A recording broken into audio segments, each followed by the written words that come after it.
Anda menyukai konten ini, silakan like, komen. share, dan jangan lupa subrek. Dan jangan lupa juga, kita pun hadir di Spotify dengan nama Ngepot Penyuluhan. Bye. Assalamualaikum warahmatullahi wabarakatuh. Halo sobat. Waalaikumsalam warahmatullahi wabarakatuh. Jumpa lagi nih, Ngepot. Bareng saya Purwanto dan rekan saya Saya Pak Papito. Pak Papito. Nah, Pak, ini tempat saya pernah datang, Pak. Seriusan. Tuh berapa tahun lalu bawa petani ke sini, dulu ada penyulingan, tapi ternyata itu petani-petani teladan yang pernah ke sini Agustusan tuh tempatnya udah berubah jauh. Udah beda banget. Berarti dulu bisa buat rujukan dong. Wow, banget. Petani teladan, rangkaiannya dari istana ke sini. Nah, sekarang kita kulik apa perbedaannya dari dulu sama sekarang nih. Apa perubahan-perubahannya? Ya. Nah, Sobat Tani, di tengah-tengah kita sudah ada. Kalau saya itu biasanya manggil Akang boleh ya? Iya, Kang. begini nih. Jadi Kang Teddy ini kepala BSIP Tanam Tri ya. Oh, sekarang BSIP Tri. Iya. Dulu ya seingat saya masih Balitro. Balitri. Balitro ya. Oh, Balitri. Masih Balitro, Balitri. Kalau tahu di bawah tahun 2011 kesininya, ini masih di bawah Balitro. Tapi kalau 2011 kesini udah Balitri. Oh, Balitri berarti. Iya, Balitri. Ah, Nah, 2011 ke supaya- atas. ya. Tapi berarti yang punya nih. Komandannya nih. Ceritanya Oh, begitu. aduh, nggak salah nih. Komandan. Komandan. Komandan. Ya, tapi rasanya walaupun komandan kekinian pastinya nggak hilang jejak ya. Nggak hilang Dari jejak. generasi yang dulu sampai ke generasi sekarang ya. Kang? Iya, siap. Nah, barangkali untuk yang pertama nih Kang.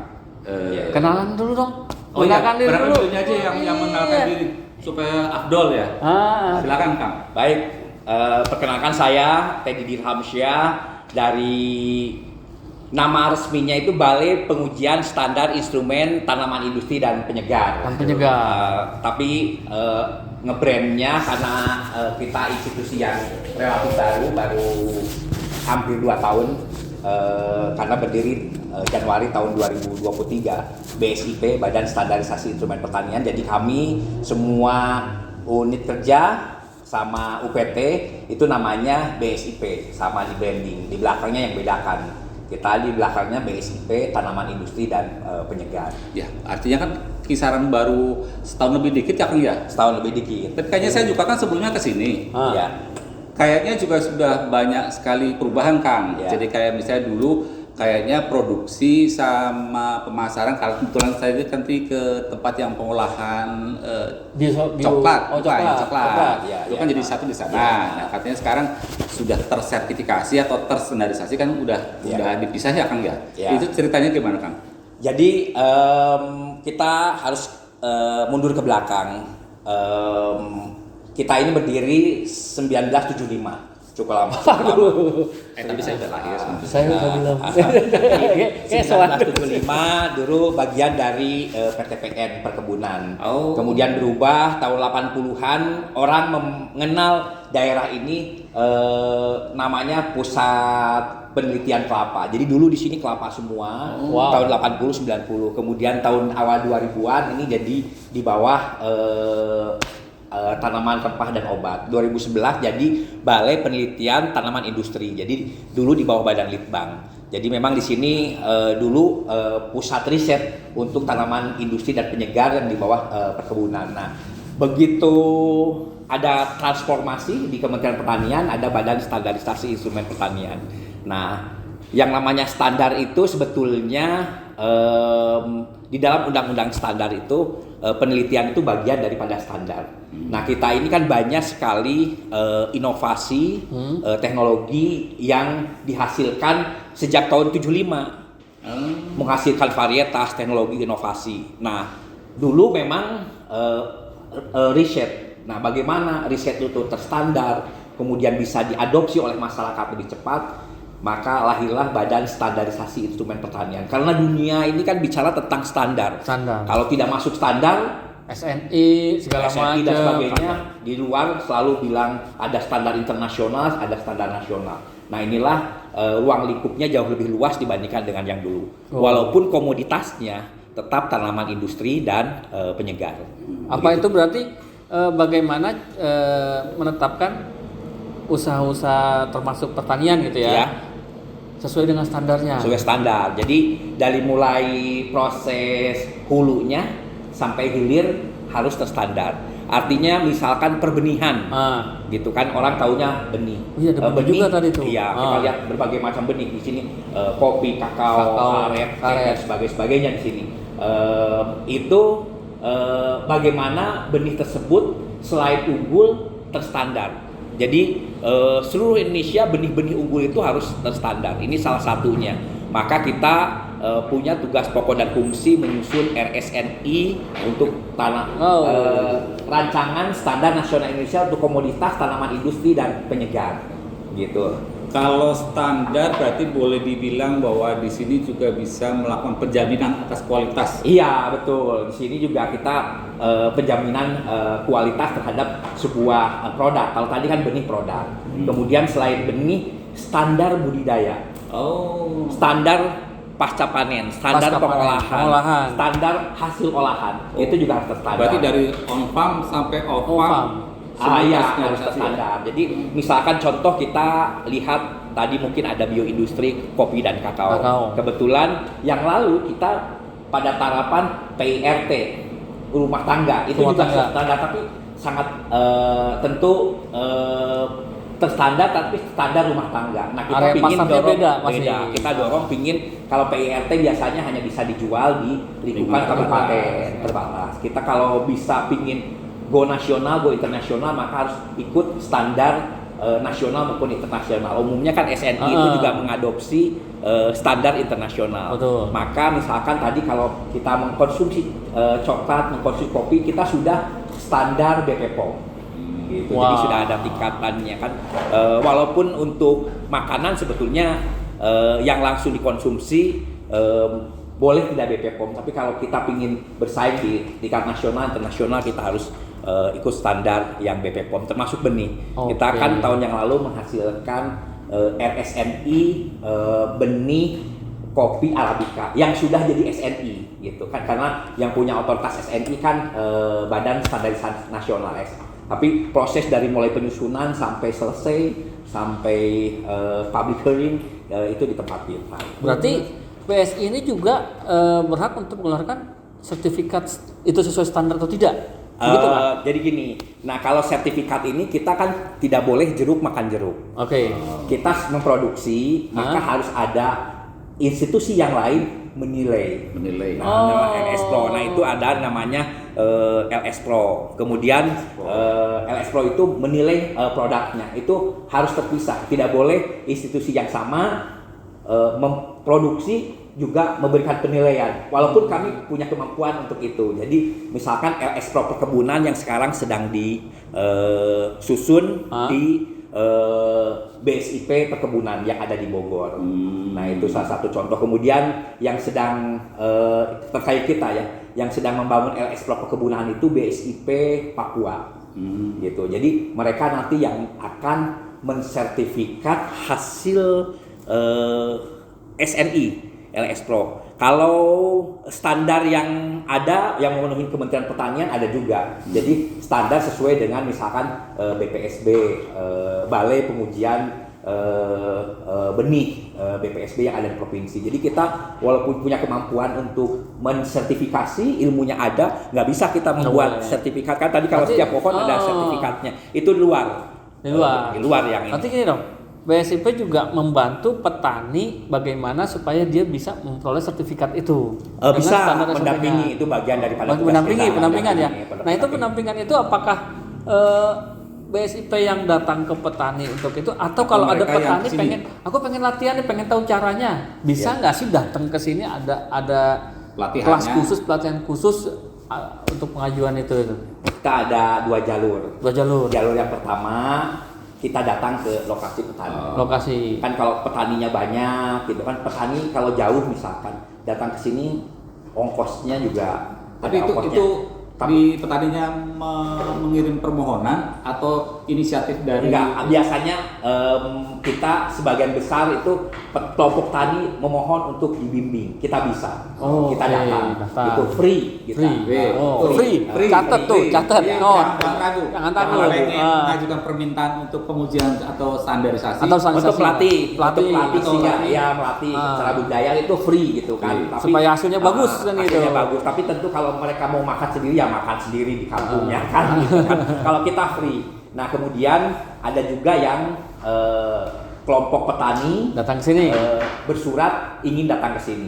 Biasanya difasilitasin oleh difasilitasin perusahaan, difasilitasin dinas. Banyaknya Dinas. difasilitasin dinas. Dinas. Jadi dinas itu memberikan apresiasi penghargaan kepada petani-petani Pelatih. atau penyuluh petani yang berprestasi. Mereka di sini dilatih 2 hari, 3 hari. Wow. Ini banyak kita dari misalkan bulan depan ada dari Lahad, sebelumnya Lahad. dari Sumatera Selatan, kemudian dari Lampung. Mereka datang ke sini. Bahkan pernah datang dari perwakilan-perwakilan provinsi wilayah Sumatera dan Kalimantan. Mereka berlatih di sini.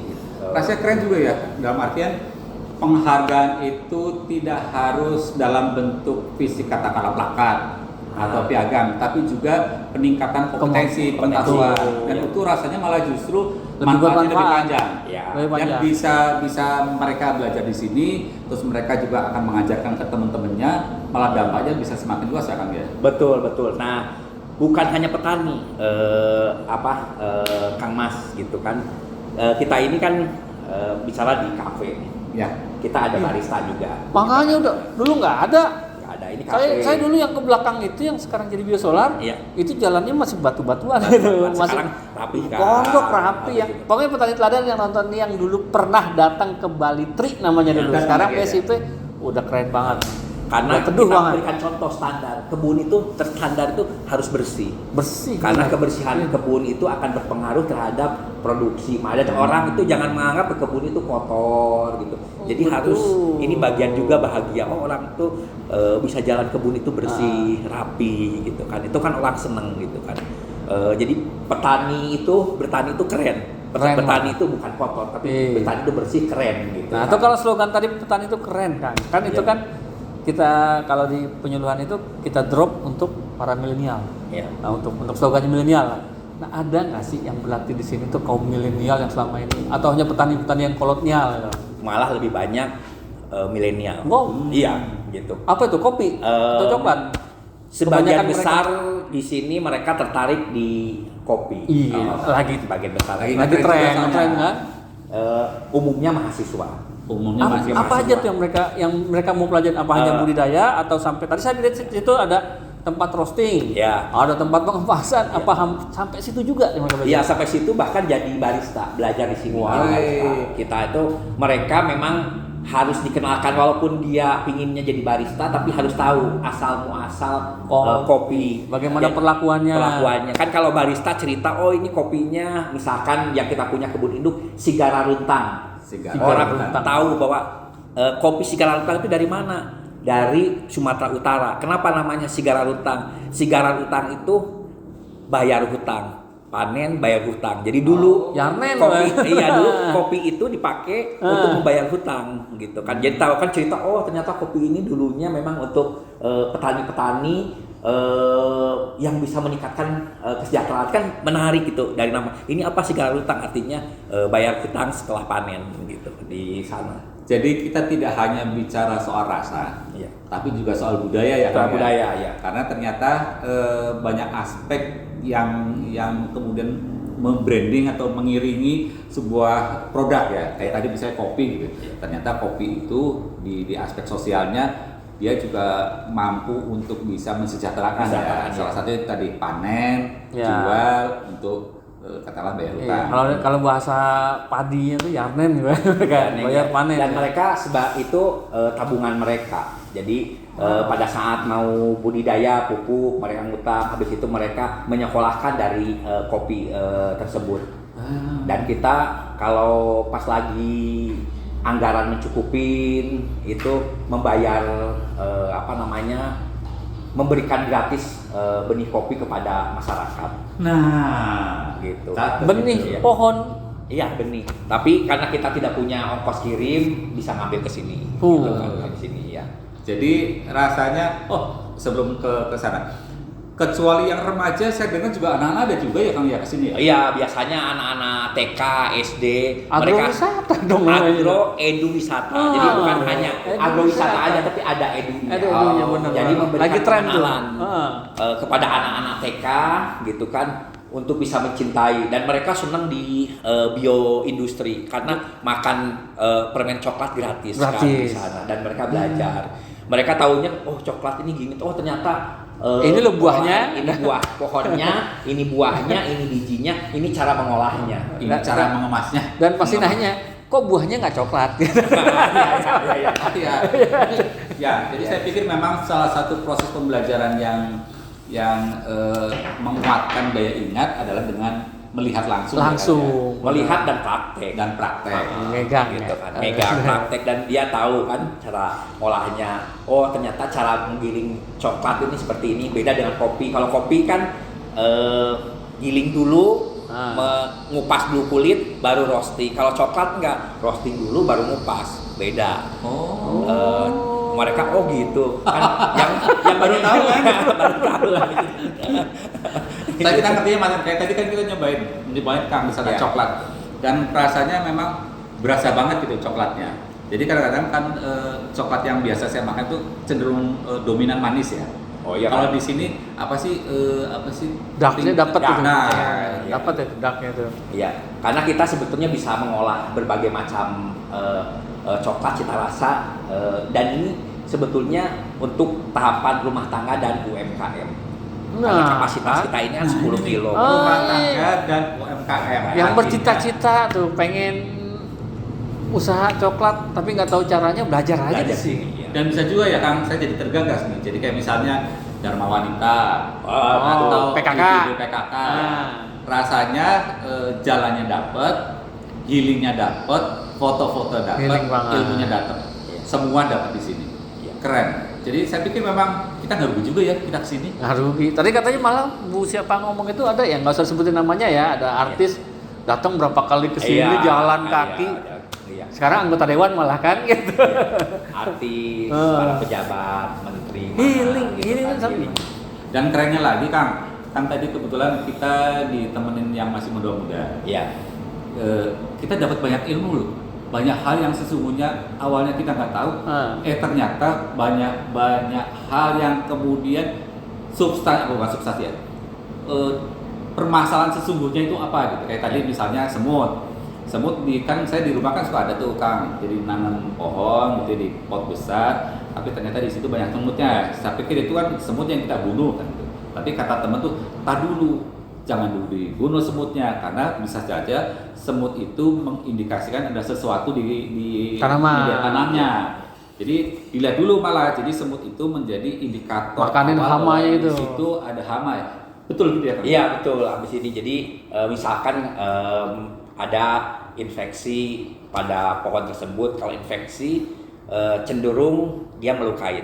Kalau melukain kan keluar nektar pada pohon, kan nektar kan manis, maka semut tuh datang, sehingga kita tahu ini tuh ada lubang yang terinfeksi, karena semut tahu kan, karena getah atau nektar itu kan rasanya manis ya. Makanya Kalau ya, gitu besok cobain getahnya manis. bisa begini itu.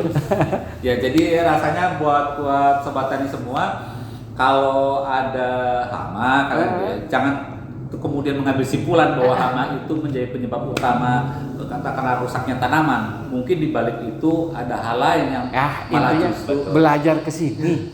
Banyak banget. datang ke sini kalau pengen Ke sini. tahu banyak ya. Iya. Eh. Betul. Alamatnya udah tahu nggak? Kira-kira Nah, itu di mana, Kang? ini itu BSIP Tanaman Industri Penyegar itu di Jalan Raya Pakuwon KM 2 Parung Kuda Kabupaten Sukabumi gitu kan. Nanti kalau tolnya yang kemarin longsor jadi, sebetulnya dari Jakarta itu hanya 1 jam. Dari Bogor cepet ya. cepat Kampung. tolnya, Karena karena udah pintu tol. tol yang Parung Kuda Cibadak itu hanya 2 km ke kantor kita. Deket dong. Dekat. Kita tunggu tolnya, perbaikannya jadi. Kalau nggak cari aja di website tuh, nanti tulisin tuh alamat kantor atau nomor teleponnya pasti ada. Iya. Kita Email. bisa email, web, IG, Facebook, PSIP. ada semua. Gitu. Berarti kalau teman-teman sobat muda juga yang pengen memulai usaha gitu, jangan dulu memulai usaha. Niat boleh, tapi pelajari dulu. Ya. Bagaimana belajarnya? Datang ke sini. Betul. Dan di sini kan sampai dengan pengemasan kan. Tuh, Kita bisa lihat kan bukan hulu hanya- sampai hilir. bukan hanya bubuk coklat misalkan bubuk kopi, tapi sudah packing gitu. Nah, kan. nih, Packingnya ada juga nih, macam Robusta. ini. Nah, Oh. packingnya seperti ini. Oh, ini juga- binturong. Ini kopi binturong juga seperti ini kan. Jadi packing sudah. Binturong ini, tuh apa? Kok ada dua? ini kopi binturong ini binturong ini teknologi proses, Oh. bukan varietasnya. Oh. Jadi apapun kopinya bisa jadikan kopi Oh, binturong. mau Robusta, Dan ini mau Arabica. mau Robusta, Arabica maupun Liberica Nah. dengan teknologi binturong ini nilai ekonominya tinggi. Bisa search di di Google berapa harga kopi binturong, itu produk kita dan ini sudah paten kita dari paten. Di sini kopi saya ada dua hal yang saya dapat, Pak. Iya. Yang pertama, saya baru ngelihat roasting tradisional itu di Aceh. Iya. Kan tradisionalnya. Iya. Selama ini kan dengar sekarang udah pakai mesin modern. Baru ngelihat tadi di sini namanya mesin roasting itu. Yang ditaruh tunggu 15 menit kemudian keluar gitu kan. Yang kedua, saya taunya itu kopi cuma dua jenis.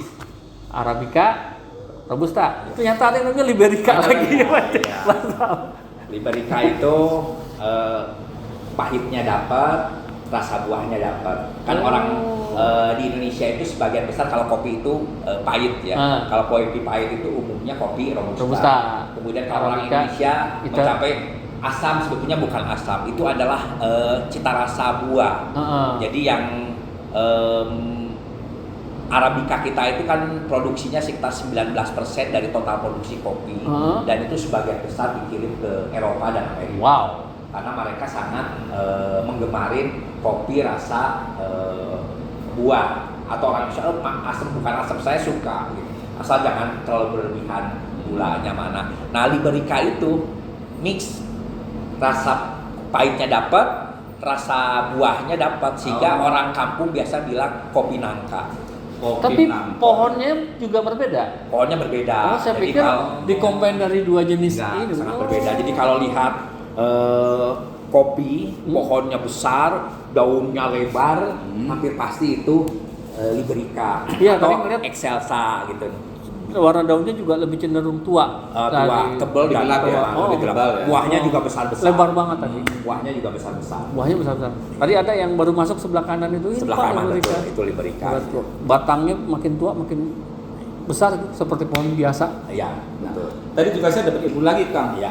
Bahwa ternyata antara Robusta dengan Arabica untuk perbahanyakannya berbeda ya, Kang? Oh, berbeda, ya sangat berbeda. Itu kirain teh sama aja. Kopi aja pokoknya. Kopi pokoknya begitu dah. Beda. Tapi ternyata ada beda. Bedanya di mana, Kang? Jadi gini, kalau Arabica itu dia kan menyerbuk sendiri di pohonnya. Oh. Nah, kalau menyerbuk sendiri di pohonnya, artinya bahwa dari pohon itu akan menghasilkan buah yang identik sama persis dengan orang tuanya, Oh, sehingga betul. perbanyakannya biji, ya kan? Biji. Biji karena tidak Itu berubah. yang- itu yang Arabica. Arabica. Arabica. Nah, Arabica kalau biji. kalau Robusta itu dia tukang kawin, ya. Kawin kiri kanan depan belakang. Nah, Ya, tapi- karena persilangan ya. Bilang tukang kan kenapa ngeliatnya ke kita ya? Masa kita kayak gitu ya?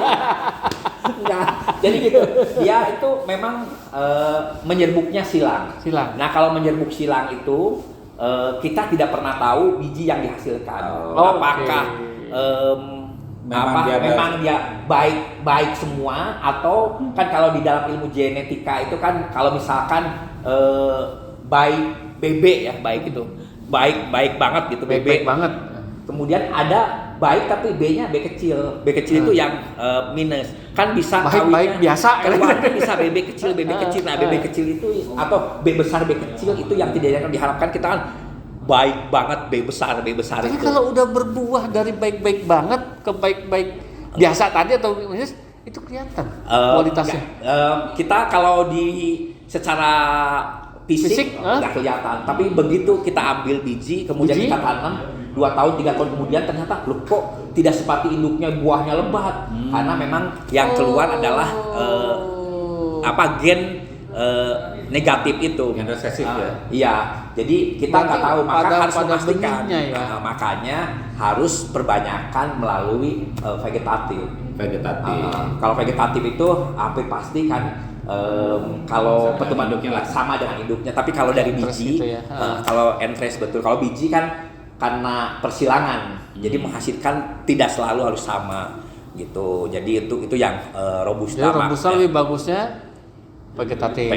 Tapi memang Karena udah it- memastikan jalurnya pasti bagus gitu pasti ya. bagus. Nah inilah yang banyak kejadian di beberapa daerah sentra produksi kopi robusta, contoh Lampung gitu kan. Orang tuanya bertani kopi, bagus hasilnya. Kemudian ada tetangga atau anaknya tanam, ngambil dari sana, begitu habisin. Loh kok tidak sama dengan punya bapak saya? Yang ditanam Lebat. bijinya. Dan tanam bijinya. Jadi gitu. Pokoknya kalau robusta yang namanya biji ya udah buat ngopi aja lah kan buat gitu. ngopi aja, Nggak iya. usah pakai ditanam. Ya. Iya nggak? Jadi artinya bahwa kalau katakanlah berarti ini mungkin berlaku juga untuk semua ya. Dalam artian ada karakteristik tanaman yang memang dia Ya. kawin sendiri, ada juga kawin dengan kanan kiri. Atau dikawinin gitu nggak? Bisa. Itu Bisa, tadi kan ya. harus dikawinin. Bisa itu. Ya, kan ada yang alami karena Angin. karena binatang, tawon dan sebagainya kan, hingga ada yang memang sengaja. Nah, Oh. biasanya para penelitian itu ingin mengambil varietas baru, itu ngambil Kawin silang. kawin silang, uji coba mana Tapi yang pernah nggak sih robusta ya. sama arabica dikawin silang? Kita belum pernah Jangan mencoba disebut. karena kan dari sisi kalau genetiknya Beda ya? berbeda, tapi kalau untuk penelitian mungkin Bisa saja ya. saja. Tapi kan kita pingin Galur menghasilkan- murni lah barangkali ya. galur murni gitu kan. Tapi sebetulnya secara teori seluruh kopi yang ada di dunia ini termasuk di Indonesia, nenek moyangnya adalah arabica. Nenek moyangnya Arabica, iya. Nenek moyangnya arabica, kemudian dengan perubahan tempat, suhu segala macam, dia beradaptasi. gitu Kalau kan. kalau arabica itu berarti nanamnya di Umumnya arabica itu di dataran tinggi. Tinggi. Bukan berarti di dataran rendah tidak boleh di dataran rendah, tapi Hasilnya beda. Bukan hanya hasil, ini karena Malah nggak arabica itu menghasilkan tidak jangan-jangan. tahan terhadap karat daun. Oh. Jadi kan Karat kalau daun. karat daun, jadi Oh, ada karat daun. Jadi kalau di dataran rendah dia lebih lembab, dia gampang terserang hama penyakit. Sehingga perlu di dataran tinggi. Kalau robusta? Kalau robusta umumnya di dataran rendah di bawah 700. Oh, berarti kalau kayak yang Lampung tuh rendah ya? Rendah. Itu robusta. Sebagian besar Lampung robusta. Robusta. Kemudian kalau di Aceh kan di Gayo kan dataran tinggi arabica. Tapi ada juga yang robusta tuh di Aceh tuh. Ada Yang saya pernah ngumpul di Ule Kareng itu robusta. Robusta ya. Karena banyak kan kalau di Sumatera itu dari pantai sampai ke dataran tinggi pegunungan Bukit Barisan. Umumnya yang pegunungan Bukit Barisan itu menghasilkan kopi arabica. Tapi yang di pantai timur, pantai barat itu robusta. Tapi jangan salah, kita ada varietas robusta yang dataran tinggi, namanya Basema. Ada lagi nih. Nah itu saya juga bingung gini. Pernah ke tempat toko kopi ya, itu kan di daerah Jakarta lah, yang model biji bukan digending. Kita mau pesannya apa? Saya kan kemudian suka robusta. Iya. Ditawarin robusta Temanggung. Setahu saya Temanggung itu kan dataran Dataran tinggi, tapi enak. Nah itu gimana tuh kan dataran tinggi dia tuh? Apa yang tadi itu bahasnya? adaptasi. Jadi adaptasi. Oh. Jadi salah satu kopi yang robusta yang memang perlu waktu yang lama ya untuk mengadaptasi sebuah kopi robusta untuk bisa beradaptasi di dataran tinggi. Wow. Itu juga perlu waktu yang lama. Kebetulan yang sudah dilepas itu Basema 1, 2, 3, 4 kita ada itu di dataran tinggi dari Sumatera Selatan. yang Sumatera Selatan kan ke arah dataran tinggi itu ada kopi termasuk yang di Liwa itu dataran tinggi itu juga di situ ada yang robusta. Nih, ini kita baru ngobrol sebentar ya. Ya. Kayaknya makin banyak yang kita nggak tahu. Jadi kita juga akhirnya bisa paham kenapa kemudian BSI Tri ini ada. Ya. Karena ternyata dari Perlu sekian banyak sih. itu untuk mempertahankan sebuah kualitas. Apalagi itu bukan artinya kan berbeda dengan produk-produk industri ya, di mana kemudian kualitas itu sesaat. Kalau tanaman kan harus dikawal mulai dari awal. Iya. Nah, BSI ini ternyata juga mengawal dari awal sampai dengan pengolahan supaya rasanya memang benar-benar standar. Jangan sampai ada perubahan. Dari rasa, dari mungkin kualitas packagingnya, segala macam standar kebersihannya kan itu, sehingga dia bisa kualitas ekspor gitu. Ini padahal kita baru ngobrol berapa menit nih? Sebentar Pak. Baru 30 menit, tapi rasanya kita udah dapat banyak, tapi masih makin banyak lagi yang perasaan kita jadi kepo. Itu baru kopi itu. Baru kopi. Belum yang lain. Itu aja kopi aja baru sekedar untuk antara robusta dan arabica ya. Arabica dan Belum sampai kepada proses mulai dari pembibitan, bagaimana supaya itu bertahan kualitasnya. Tapi saya mau mundur dulu nih Pak. Tadi kalau ada petani yang mau datang ke sini, Iya. kan maaf nih kalau dari jalan raya kan lumayan masuk. Iya. Nah kira-kira kalau mereka ke sini tuh ada tempat penginapan nggak? Atau mereka harus di luar? Enggak, kita punya. Jadi Tuh. di sini ada penginapan. Tuh, kan Ada datang ke sini nggak usah khawatir. Iya. Pokoknya nggak usah takut kemalaman. Jadi kalau misalnya dari Jakarta weekendan kan biasanya mungkin pulang dari kantor sekaligus refreshing dan tidak harus takut nginep di mana karena faktanya di sini ada. Ada. Dan standarnya standar hotel sih. Wih. Boleh kita Boleh, cobain nanti. boleh nanti Boleh. pada nginep ya, yang kita ada dormitory, kita ada Asik. 16 kamar. Wih, Wih. Walaupun di Itu sini untuk sudah dingin, kapasitas tapi berapa? tetap ada AC, mandi juga air panas, air dingin. Loh, air masnya dingin. Ada 16 kamar, 14 kamar, 2 tempat tidur, 2 kamar yang biasanya misalkan pendamping atau kada ada tamu yang VIP itu ada 2 kamar. 2 kamar. Yang tempat. Berarti kalau 16 kali 2 ya sekitar 32 kapasitas. Tapi jangan khawatir, di sampingnya itu juga ada mes. Tuh, ada mes. Ada mes. Tapi beda, itu tidak ber-AC. Tapi itu biasa. Ini ada mes itu dimanfaatkan sekarang anak-anak mahasiswa dari Universitas Lampung. Oh, Unila. Sama Itu mes punya sini Pak? punya kita, punya Kementerian Pertanian. dalam hal Kapasitas ini. berapa itu Pak? Mes itu ada 4 kamar, masing-masing kamar 2 ya? Enggak, karena mes lebih besar kamar. Lebih besar?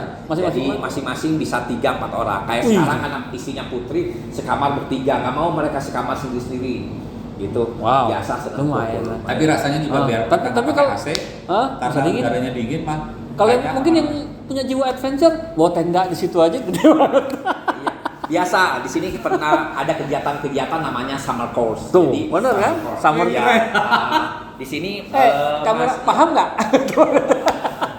Jadi mereka kan hanya dikenal dari negara-negara yang punya kampus gym. Jadi belasan negara mahasiswa S1 dari Amerika, Jepang, Korea, Kanada, Eropa, Swedia di sini camping.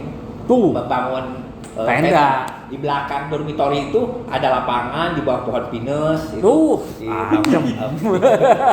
perasaan kita jadi pengen nginep berlama-lama. Iya. Mereka belajar kan orang Eropa biasa makan coklat tapi tidak tahu pohon coklat seperti apa. Nah, Kalau pengolahan mereka punya ini, Makanya tapi gimana cara pohon coklat itu seperti apa? yang saya bingung kan gitu Pak.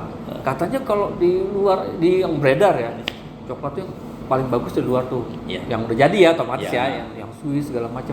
Padahal kan mereka Nggak nggak punya punya, coklat. iya, nggak punya. Yang punya coklat kan kita. Nah mungkin dengan adanya BSIP ini nanti menjadikan, harusnya kita yang punya, kita yang terbaik dong, coklatnya kan gitu. Ya, yang jelas bahwa buat teman-teman juga barangkali ini kayaknya yang sekolah internasional lah ya, itu juga bisa ke sini kalau misalnya mau belajar ya. Sekolah anak gua dulu tuh. Sekolah alam, ya. Karena sekolah alam juga banyak ya dan kita bisa di sini bisa menjadi rujukan juga. Nah selain juga tadi kan sudah kopi, Kopi, coklat. coklat. kayaknya banyak juga tadi pohon kelapa ya udah tinggi-tinggi.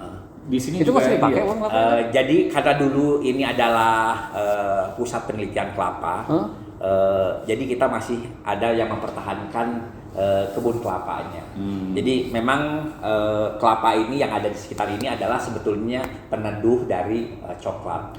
Pohon coklat ini kan tidak boleh terbuka. Oh, nggak boleh? Nggak boleh, harus ada penaung. Nah, Ilmu penaungannya itu adalah pohon kelapa yang produktif. Jadi kalau coklatnya belum berbuah, panen kelapa. Kalau coklatnya nggak ada penurunan itu jadinya bukan coklat lagi, hitam. Ya dan yang pasti gini, tadi kan kita termasuk jalan siang ya, suka kita juga kan. Jadi dari yang tadi ke belakang sampai ke sini kan kita jalan rasanya juga nggak merasa panas kan. Nggak usah. Dulu waktu saya masih baliter itu, yang sisi kanan itu masih gersang, Pak. Masih rumput lah, belum tentu. Sekarang tuh pokoknya kalau yang inget petani-petani teladan, saya inget 2016 atau berapa ya, lupa itu, yang pernah pakai bis rangkaian 7 bis ke sini itu datang ke sini rasakan bedanya. Dulu di sini mereka lagi innya itu saya inget belajar satu KKO, yang kedua penyulingan serai wangi. Serai wangi, iya. Serai wangi dulu tuh, yang serai merah. Iya, karena dulu kan masih dengan tanaman obatan rempah Iya. ya, sekarang Pexi Petroa. Alat penyulingannya masih ada. Masih Kita ada, optimalkan, masih ada kita gitu kan. Nah, sekarang kita lebih pada pengembangan bioenergi di sini. Gitu. Iya, di sana ada. Nah, B100. B100 tuh. ya tadi kan kita juga sempat ke belakang tuh Kang. Iya. Banyak apa?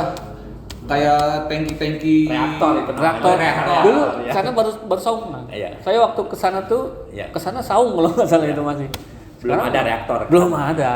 Iya. Itu hasil karya anak bangsa juga dan harus kita apresiasi. Wih. Bahwa Indonesia bisa punya teknologi pengembangan B100. Keren ya. B100 itu apa sih Kang? B100 itu jadi biodiesel yang bahan bakunya keseluruhannya murni 100% dari bahan bakar nabati. Gitu kan. Jadi dari biji-bijian kan banyak minyak yang dihasilkan dari berbagai biji-bijian. Indonesia ini kan kaya. Nah, salah satu yang paling besar potensinya tentu dari sawit kan kita. Jadi reaktor yang B100 itu kita bisa dari crude palm iya, oil, iya. kita juga bisa dari jelantah, kemudian yang sekarang lagi tren dari kemirsunan. Jelantah diulang jadi solar. Iya, jadi Wow. B100 jelantah. Nah, ini juga saya pikir temuannya luar biasa ya. Dalam artian barangkali selama ini kan mungkin kalau di rumah tangga gitu dibuang-buang aja. Tapi emang banyak loh di ini jadi sedekah jelantah gitu kan. Jadi dikumpulin. Mungkin untuk itu atau saya nggak tahu untuk Itu yang peluang lain. bisnis sebetulnya. Iya, ya. Ngumpulin jelantah karena ini kan kapasitas kita ada 2 reaktor. Yang satu kapasitas 600 liter per 6 jam, yang satu kapasitas 3000 liter per 6 jam. Jadi mau ngolah 50 liter, mau ngolah 100 liter, mau ngolah 1000 liter, 3000 liter, 20.000 liter. Kalau ini kan 3000 yang paling besar 3000 per 6 jam itu sama. Jadi kita kan ada yang 3000 itu kan ada 6 reaktor masing-masing 500. Kalau mau jalan ke 500 ya satu itu aja 500. Tapi tetap prosesnya 6 jam. Itu sudah dipatenkan, reaktornya sudah dipatenkan, teknologi prosesnya sudah dipatenkan. Itu ada 2 tahap transestrifikasi dengan rumus tertentu, waktu tertentu dan sebagainya. Tapi tadi saya ngelihat ada juga yang sampel-sampel ya. Iya. B100, B80, Iya. B60. Nah, itu kalau B80, 60 itu maksudnya apa tuh Pak? Jadi kalau misalkan tadi lihat B20, Oh. B40, 50, 70, 80, 100. Jadi kalau B50 artinya 50%-nya adalah B100 dicampur dengan solar yang dari solar bahan bakar fosil. Atau nabati dengan fosil? Dengan fosil dicampur blend. Kalau 50-50 B50. Kalau solar fosilnya 80, B100 nabatinya 20, Berarti B20. B20. Jadi angka yang di depan itu Adalah yang kuantitas fosil nabatinya. dulu atau nabatinya dulu? Nabatinya dulu. Nabatinya dulu. Oh, nabatinya dulu. Jadi kalau 100 berarti 100% nabati. Nabati. Kalau 80 berarti 80% nabati. Nah, Gitu. ilmu kan. Jadi pokoknya kesini deh. Kayaknya kita nggak ngobrol sehari semalam juga nggak bakalan selesai. Karena begitu banyak ilmu yang bisa kita dapat ya. Jadi rasanya kita udah berapa menit ini? Soalnya apa namanya? Masih 40 menit. Khawatirnya kita begitu nikmat untuk ngobrol sampai lupa waktu. Jadi rasanya juga kita masih punya 10 menitan kali ya untuk kita lanjutkan. Akhirnya beliau waktunya masih Iya siap. Oh, masih panjang. Mau panjang sini. Habis ini minum-minum kopi gitu Oh, kan. kan? Jangan hanya ini. Tunjukin dong. tuh. Tunjukin hasil kopinya, Pak. Ambil satu, Pak. Sini, Pak. Tunjukin ke pemirsa, Pak. Ini Sampingnya kita Bapak itu. lagi diceritain di kafe ya. Di kafe ini. Dan nah kita juga nih udah disiapin ya, keren ya. Jadi Masuk sobat konfirm Tani- nggak, Kang? Oh ini Masih? Ini produk apa ini? Ini Ini masih- kopi aren, kopi susu gula aren. Wow. Ada kopinya, ada susunya, ada gula arennya. Boleh ini dicoba ya? Ini anak-anak Di- muda yang Arabica robusta yang dipakai. Arabica atau robusta yang dipakai ini kan? Oh, blend. robusta arabica dapat pahitnya dapat, buahnya dapat kan iya. Kalau Oh, kafe jadi tidak asamnya bosan tuh bisa. dari buah ya. Hah? Asamnya Arabica itu dari buah ya. Iya, jadi kan kalau arabica itu sebetulnya rasa buah. Tapi bener nggak sih kan? Katanya kalau yang Arabica itu kan sifatnya asam. Itu bahaya untuk yang punya mah katanya. Jadi sebetulnya sesuatu yang berlebihan. Oh, ditambahkan. kalau berlebihan. Nah, kalau ini Enggak ya? Waktunya juga harus tepat waktu mana. Nah, saya pernah nih dulu waktu itu kasih ngopi saya. Awalnya tuh saya ceritanya nggak suka ngopi. Ya. Karena waktu di Jakarta zaman saya dulu kan kopi-kopi asli gini jarang. Ya. Baru-baru ini kan. Akhirnya kopi ya yang bermerek-merek itulah, Ya. yang campuran itu. Setiap saya habis ngopi pasti kembung. Nah, suatu hari saya itu nganter ibu. Katakanlah seperti dulu yang hembing gitulah ya, tapi bukan hembing, dia profesor yang dipakai herbal gitu, pakai tumbuhan segala macam. Ketika saya coba, saya dinyatakan memang waktu itu punya mah, dia bilang, nanti ya, hah? Saya kaget, saya punya makrok gitu kan. Ya, terus masalahnya apa? Kalau kopi saya kembung, itu pasti kopi yang campuran, kopi jagung lah, kopi apa? Harusnya gimana? Kopi asli. Nah, Seriusan lu enak banget. enak banget ya. Iya dong. Dia bilang, tapi dengan catatan 1 jam minimal setelah makan minum kopi. Saya dikasih kopi asli, bener nggak apa-apa ya? Apa seperti itu kopi ya karakternya ya? Iya, jadi kalau kopinya murni sebetulnya relatif menyehatkan. Buktinya banyak dari orang-orang di luar, orang Eropa, orang Amerika tahu sendiri kan, makan pedas aja dia langsung sakit perut. Tapi dia minum kopi sehari 5-10. Saya juga kaget waktu kami melayani meeting scientist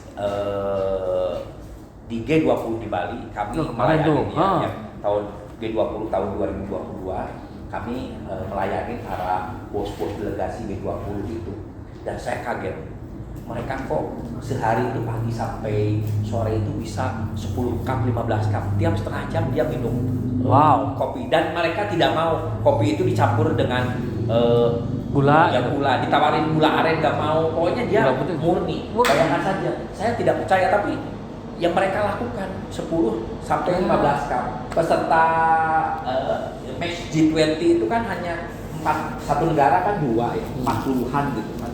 Kita 2 hari habis 500 cup, melayani 40 orang hanya 2 hari. Pak, kalau di sini saya pesen kopi pahit aja.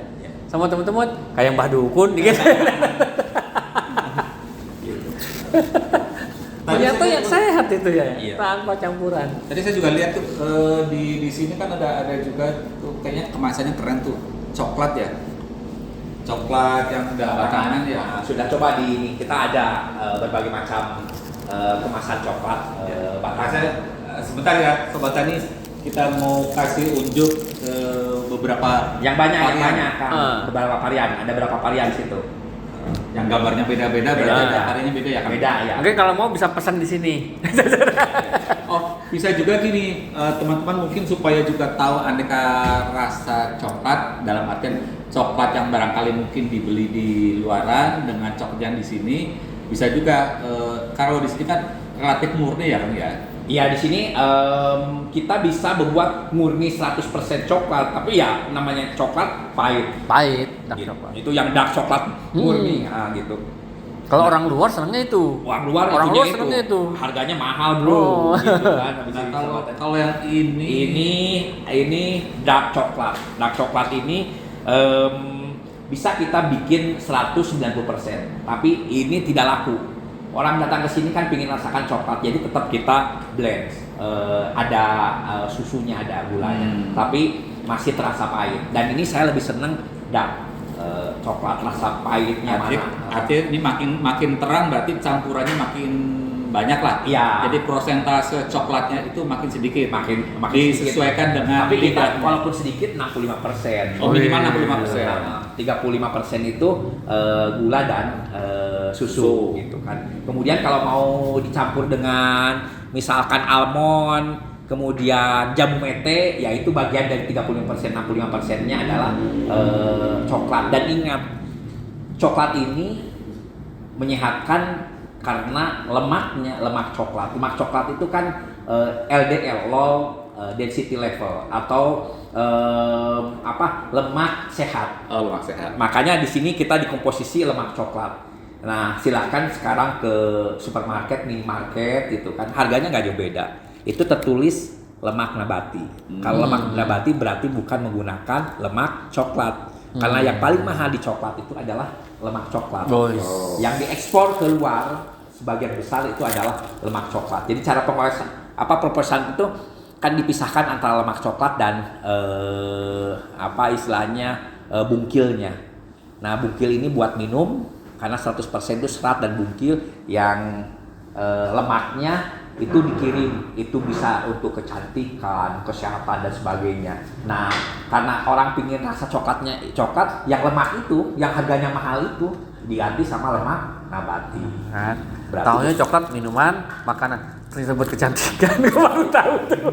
Terus kalau yang ini Kang, Kalau yang ini berarti coklat kismis. Oh, kismis. Tambah kismis. Ada varian Ada kismis gitu. tapi kan. persentase Kismis ya, Pak? Iya, Bukan kismis. kismis. Oh. Presentasi coklatnya itu kalau ada ini tentu coklatnya misalkan ini 65%, ini kan dark, misalkan 65% coklat, susu dan gula 35% gitu. Kalau ini 65% coklatnya ada susu, ada gula, ada kismisnya yang 35%. Jadi kita mengatur aja. Bisa belajar itu. Jadi kita bisa maklun. Jadi ada orang yang pingin jual, saya pingin 80% coklatnya, datang aja ke sini. oh, Kita kan ini Dulu kan penyuluh, dulu namanya masih BPTP ya. Penyuluh BPTP Bali kan Pak Alit ya. Pak Alit kan juga punya usaha coklat di Bali, kalau nggak salah. Iya benar ya. Apa namanya saya lupa itu. kalau Udah. di Bali itu kan pasarnya terbuka ya. Terbuka Kayak ya. ini gitu. Keren banget ya, ada kan Ini satu boleh lagi nih. langsung. Ini satu lagi ini milk coklat susu. Oh, coklat susu. Lebih dominan susunya. prosesnya susunya. Susunya. Berarti kalau misalnya katakanlah kan gini, kalau Iya. di industri perotian, Ya. Nah, kan kadang-kadang itu memerlukan kayak bawa bikin black forest gitu ya. Iya. Walaupun mungkin kan ada sebagian lidah yang memang berharap rasa coklatnya benar-benar coklat murni gitu. Bisa juga pesan di sini ya. Bisa gitu kan. Biasanya mau pesannya coklat murni gitu kan. Kemudian kan kalau di kue-kue itu yang banyaknya itu bubuk coklat. Kalau kita beli di sini bubuk coklat pasti 100% bubuk coklat. Kalau bubuk coklat artinya tanpa lemak. tanpa lemak. Karena kan kalau dengan lemak nggak bisa diminum. Itu proses dari buah sampai jadi bubuk coklat berapa lama? Kalau dari kopi kan sempat lama tuh. Ini didiemin dulu Pak sampai sekian minggu dijemur bijinya, Iya, kemudian ini, baru ini juga sama, penjemuran ya. Tapi Prinsip kebetulan- biasanya sama ya? Biasanya sama. Tapi kan kita punya alat jemur. malah jemur. Kan kalau petani itu menggunakan penjemurannya sinar matahari. Kalau pas hujan mana itu masalah. Masalah. Karena kalau misalkan penjemuran dia tidak punya alat pengering sederhana saja, sebetulnya pakai plastik kita bisa membina petani untuk bikin penjemuran yang kalau hujan nggak usah ya udah biar aja di tempatnya, dan itu relatif lebih murah. Karena Pakai kalau plastik. ya Hanya plastik. hanya plastik itu bisa kan. Kalau kita kan Sederhana loh. sederhana. Kalau kita kan memang bukan pakai plastik, kita bahan-bahan tertentu, fiber dan sebagainya gitu. Karena masalah kalau pas lagi baru dijemur jam 9 Baru panen di musim 9 hujan. Begitu disimpan dia akan lembab, maka akan berjamur. Rusak. Rusak. Rasanya rusak. Atau dibikin kayak ini mungkin dibilang plastik itu dibikin kayak greenhouse gitu kah atau Iya, kayak greenhouse seperti itu. Greenhouse tapi dari plastik. Dari plastik. Biasa yang bisa dibeli di toko-toko plastik Iya sih. pasti ada. Kan greenhouse juga kalau di daerah Lembang itu juga cuma pakai bambu sama plastik. Iya betul, ya kayak gitu. Ya, persis kayak gitu. Dan hasilnya hangat, cukup hangat di dalam. Berarti ada ilmu lagi nih. Jadi buat sobat tani kalau misalnya mau memproses atau mau mengolah, seandainya kan akan bagus memang kalau pakai peralatan yang sangat standar ya. Tapi bukan berarti kita tidak mungkin memanfaatkan apa yang ada untuk melakukan pengolahan itu ya Kang ya. Contohnya tadi, kalau kita tidak punya mesin pengering, ternyata juga memanfaatkan apa yang ada di lingkungan bisa juga ya Kang ya. Jadi sekali lagi ternyata asik gitu. Jadi tidak ada alasan lain ya kalau kemudian nggak usah berpikir berat loh Pak Vito. Jadi gini loh, kayak orang-orang milenial mungkin saya mau pertanian, saya lahannya orang tua ada, tapi kalau modern kan harus pakai alat yang modern, harganya mahal, duit lagi, nggak gitu juga sih sebenarnya ya. Intinya adalah bahwa ternyata Indonesia itu satu kaya. Dan unik karena hanya bisa tumbuh dan sesuai dengan rasanya hanya ada di Indonesia. Betul. Dan itu saya pikir nilai jual ya. Karena itulah kadang-kadang yang perlu kita jual ya. Nah, untuk bisa tahu itu banyak belajar. Salah satu tempat belajar yang paling mungkin dan paling mudah, mungkin juga murah, nggak jauh adalah di BSI Tri. Karena sekali lagi jadi mungkin buat sobat tani yang punya keluarga gitu terus pengen hiburan tapi sekaligus juga belajar dan anak sekolah banyak loh dan bukan cuma buat orang tuanya, ternyata bahkan sampai untuk yang usia anak-anak ya. masih memungkinkan untuk belajar di sini. Aduh, pokoknya nggak rugi banget lah. Datang ke sini sambil berlibur dan ini terbuka buat umum. Penginapan juga terbuka buat jadwal. Iya, jadi rasanya perlu dipertimbangkan nih. Jadi rasanya juga nggak rugi kalau nonton Ngepot ya, karena ternyata banyak ilmu, banyak informasi yang bisa diperoleh dan ternyata juga barangkali dari sobat tani yang sebelumnya merasa bahwa nyari ilmu kok susah, nyari ilmu itu mahal atau nyari ilmu itu jauh gitu. Ternyata nggak juga. Tergantung niatnya. Dan informasi. Makanya untuk ke depan buat sobat tani dan yang pasti buat pemirsa semua ya, tonton terus channel kita Ngepot karena nanti juga banyak informasi lain ya. Dan mungkin juga bukan cuma sekarang ini saja, nanti kita bisa ngulik lagi Kang. Siap. Karena tadi udah di kopi aja masih banyak bisa kita ulik. Nggak bisa, luas benar sih nih. Iya. Emang total hektar berapa di sini? Berapa luas nih Kang? Jadi ini kita yang di Sukabumi ini 159,6 hektar. Kita ada 3 loh. Bukan hanya di Sukabumi, kita ada juga yang di Cianjur. Di Cianjur itu untuk kopi Arabica ketinggian 1.800 kebun dan itu. teh. Itu kebun dan proses sampai green bean. Tapi roast bean-nya, merosting, mengolah packaging di sini. Jadi kalau ada di sini produk kopi Arabica itu berasal dari jadi gini. Ya. Ini kopi Ya, memang dari bijinya itu hasil tanam sendiri. tanam sendiri. Nggak ada kita beli. Tapi gini, kan cuma kopi segitu doang. Apa memenuhi ini ke apa kuantitasnya itu ternyata ada kebun. Jadi Arabica kita punya 6,7 hektar di Pacet. Cianjur Pacet 1.600 itu berhadapan dengan base camp terakhir pendakian ke Gunung Gede Pangrango. Oh, cakep, dingin ini selama kayaknya ke sana deh. Harus di sana kita Kayaknya ke sana deh. ngepotnya. Bahaya nih, harusnya jangan dibocorin itu. Nanti nggak pulang-pulang dia, paling hobi jalan dia. Di sana ada kita roasting sederhana ada, maka di sana bisa menikmatin kopi luwak alami yang bukan ini. Karena kan kita langsung berbatasan dengan Gunung Gede Pangrango, persis nempel dengan hutannya 1.800 sampai 2.000. Jadi di situ menikmatin kopi kampung luwak alami ada. Terus yang satunya lagi tadi? Yang satunya lagi kita di Lampung. Ada 34 hektar di Lampung Utara. Perbatasan Palembang berarti. Iya, mau arah ke Palembang. Kita ada namanya kebun Cahaya Negeri, kecamatannya Kemuning. Itu luasnya 34 hektar. Gedean lagi. Di situ ada kopi robusta. Robusta pasti. Robusta sama karet. Itu juga dibawa ke sini lagi untuk Di sana ada pengolahan, umumnya di sana dijual untuk penerimaan negara bukan pajak. Gitu. Oh, berarti kalau ada orang sekitaran Sumatera, aku mau belajar kopi robusta, ke sana aja bisa juga. Bisa di sana. Bisa di juga. sana kita ada kebun induk kopi robusta. Jadi Jadi nggak harus sana. Sukabumi, langsung di sana Iya, ada. sana.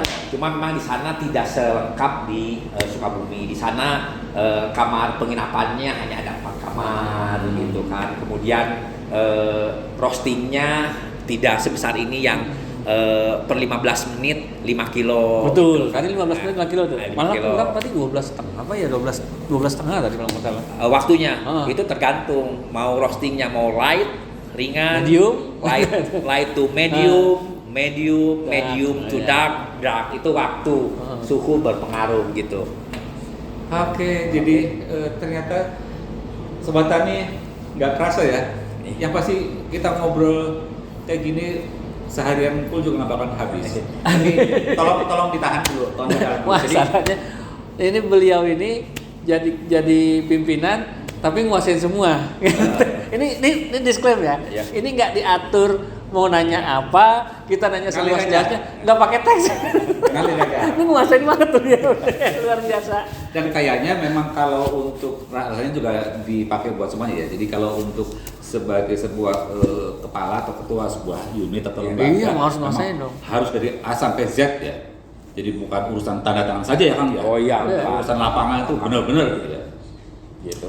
So, jadi Sobat Tani rasanya kita cukupkan ya. Tapi boleh yang dong, pasti closing statement beliau dulu nih. sebelum closing statement kita ingatkan juga nih kayaknya nih Sobat Tani bahwa terus pantengin ngepot kita karena banyak ilmu ya, dan bisa juga buat Sobat Tani kalau misalnya di tempat Sobat Tani ada yang pengen diliput boleh juga Oh, ya. petani- Ngomongin pertanian. di pusat penyuluhan pertanian. Nanti kalau memang kalian punya sesuatu yang bisa dibagi, kenapa tidak kan gitu. Iya. Kasih info kita. Ya, mau kapan lagi bantuin promo hasil pertanian? Nggak bayar. Nah, yang jelas sekali lagi tolong diingat, tolong dicatat kalau mau belajar, terus refreshing, terus ngonten, Nah, bisa di sini banget. bisa di sini. Jadi mulai dari A sampai Z termasuk sampai nginep nggak usah khawatir. Jadi di sini tersedia semua. Alat tersedia sampai dengan produk akhir juga tersedia ya Kang ya. Oke Kang, karena kita sudah banyak ngobrol, yang pasti terima kasih banyak. Sekarang barangkali ada nggak Yang mau wejangan disampaikan ya, wejangan closing buat statement sama petani-petani khususnya yang petani muda ya, atau mungkin juga petani yang mungkin sudah punya pengalaman banyak tapi tetap aja perlu di-upgrade lagi ilmunya. Ya. Pesannya apa Kang? Baik, terima kasih ini Kang Mas Pito dan kawan-kawan dari Pusat Penyuluhan. Kami sangat bersyukur adanya ngepot datang ke tempat kami karena tentu secara expertise teman-teman penyuluhan lebih memahami tentang bagaimana menyampaikan kepada masyarakat. Nah, untuk para petani khususnya petani milenial jangan takut untuk bertani. Bertani itu tidak harus kotor, bertani itu keren, dan bertani itu bisa menjanjikan untuk ekonomi gitu kan. Contoh misalkan saya mau bisa promosi ya. boleh. Lanjut. Kopi Binturong ini gitu kan. Kami jual per kilonya 100 US dollar. Berarti kan 1 kilonya dan ada nilai ekonomi yang tinggi. Jadi kalau bisa jual 20 kilo saja, kita bisa hitung-hitungan pendapatannya akan jauh lebih tinggi dibandingkan dengan pegawai negeri kayak kita. Iya. Gitu. Dan silakan belajar ke tempat kami karena kewajiban kami dari BSIP Tanaman Industri dan Penyegar khususnya Kementerian Pertanian itu memberikan pelayanan kepada masyarakat. Kami sangat terbuka, welcome. Kalau bagi kami hari kerja bahkan di hari Sabtu Minggu kami juga terbuka, penginapannya juga terbuka untuk umum, bukan orang luar negeri aja kita layanin, apalagi untuk petani Indonesia dan masyarakat Indonesia. Begitu Kang Mas, terima kasih banyak. Saya pikir Iya. 100.000 perak, 100 US sekilo. Jadi berapa duit? Saya sekitar 1.600.000-an ya. Iya. 1.600.000-an. Oke, Per kilo. jadi cukup. Oke lah. Kita cukupkan dulu. Cukupkan Jadi sekali dulu. lagi Sobat Tani jangan lupa untuk ikuti terus ya perjalanan ngepot kita, dan jangan lupa juga saya ingatkan untuk teman-teman Sobat Tani yang mungkin pengen diliput, ada sesuatu yang pengen dibagi. Yang heboh Karena daerahnya. bagaimanapun juga ilmu yang dibagi dan memberikan manfaat itu tabungan pahala buat kita semua. Oke, Om Pung gimana? Oke, sampai di sini dulu jumpa kita. Ciao.